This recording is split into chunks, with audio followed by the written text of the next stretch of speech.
everybody, this is Pastor Jeff of CatchingNaturePhotography.com. I think one of the main subjects for most people who like to shoot wildlife photography is songbirds. I think also that includes, when I talk about songbirds, I'm talking about warblers, cardinals, blue jays, wrens, house wrens, anything like that, any kind of small bird. So tomorrow morning we're going to take you on a trip to one of our photo blinds, the photo blind that's up on the knoll, which we call the Knoll blind, and we're going to shoot some pictures of some wild birds. We may also get some pictures possibly of some turkey, possibly maybe of some other wildlife. But we think it'll be a lot of fun. We're going to start out by showing you how we prepare for a photo shoot up there. We feed the birds no matter whether we are going to take pictures that day or not, but we usually give them black oil sunflower seeds once to twice a week. Sometimes we don't have to do that quite so often. It's just according to what the weather is and how much they're eating out in the wild.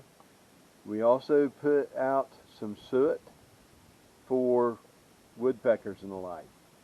We're going to show you what we do in this video. I hope you come along. I hope you enjoy. So this is our photo hut. As you can see, we have two windows in that corner. We have one window here and we have one window there. We actually have room here for probably 3 to 4 photographers. We had a little storm problem that blew our roof off the other day. This chair is fixed, but this chair can move from window to window. And what you can see from here is a lot of different stuff, a lot of birds that we're going to show you here right now. The apple trees that I mentioned are right there behind the tractor, and they're probably about 25 to 30 yards off. In the summertime, the deer just riddle those apple trees, and it's a great opportunity to shoot maybe some fawns and some does and possibly get some bucks in velvet. In this window we have 2 dogs, but we also, as you can see, we have a log propped up in a tree. I have 2 areas on that log drilled out that I can put soot in. There's also a bird feeder on the back of that tree, and also under that tree there's an azalea bush and a rhododendron bush on the back. So those are to draw butterflies and possibly hummingbirds. As you see right here, this is our bird feeder, and we're going to put thistle seed in that, and we're also going to put some black oil sunflower seeds.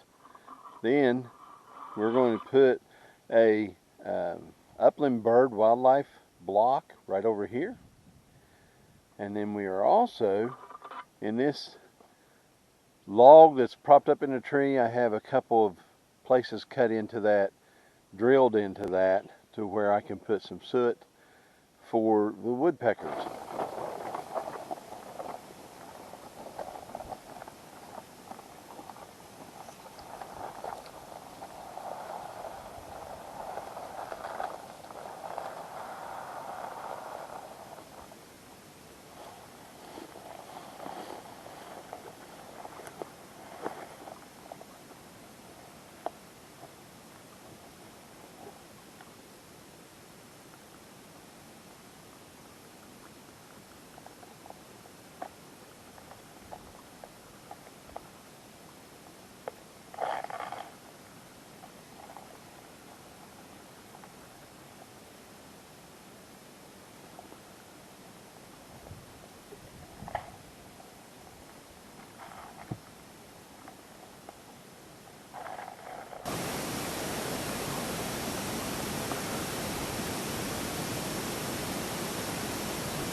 So here we are this morning. It's probably about 6:30 right now. We've been in the blind probably for 40 minutes. Probably didn't get here as early as what we should have. But we've seen a few birds coming into the nest. You see me wearing a face mask. One misconception of blinds is that you can just wear whatever you want to and move however you want to in a blind. And that's really is just a myth.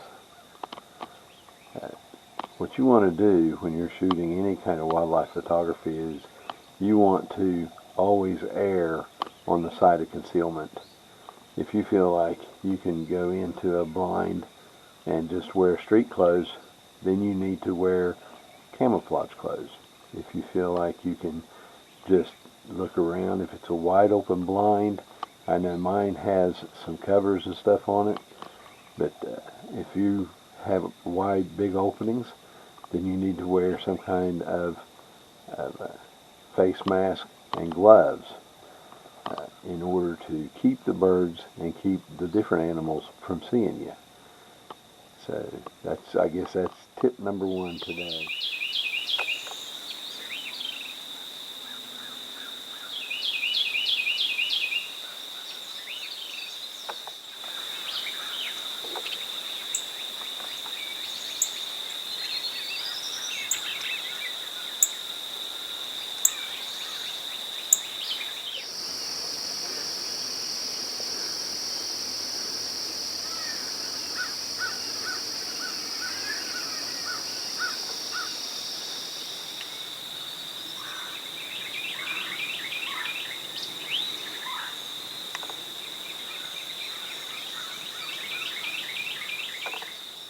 So I just want to give you a look at how I have this blind set up as far as the windows go.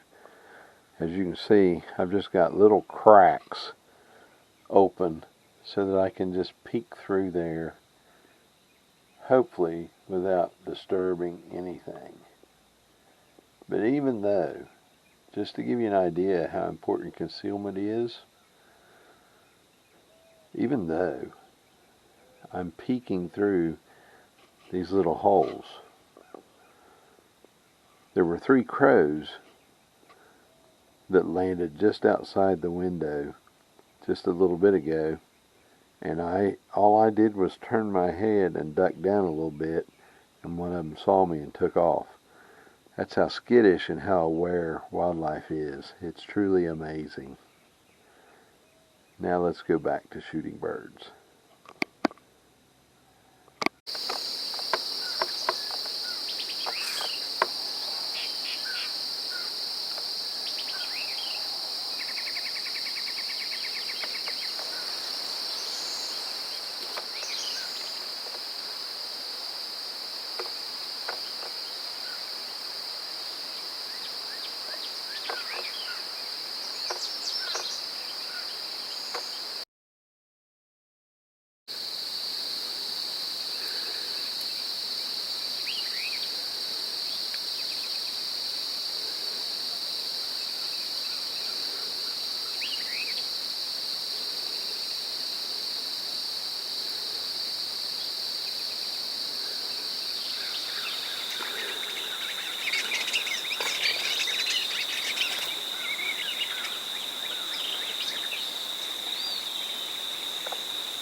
Photographing songbirds in the wild is both rewarding and challenging. The little critters sometimes just don't stay where they're supposed to, and they don't stay there very long. But it's a lot of fun seeing the different types of birds that we've seen this morning. We've really had a ball. We've loved sharing this with you too. We hope you've enjoyed it too. And if you have, then please click the subscribe button below and like and share with all your friends. So until next time, this is Pastor Jeff with CatchingNaturePhotography.com. We hope you have a great day and God bless you.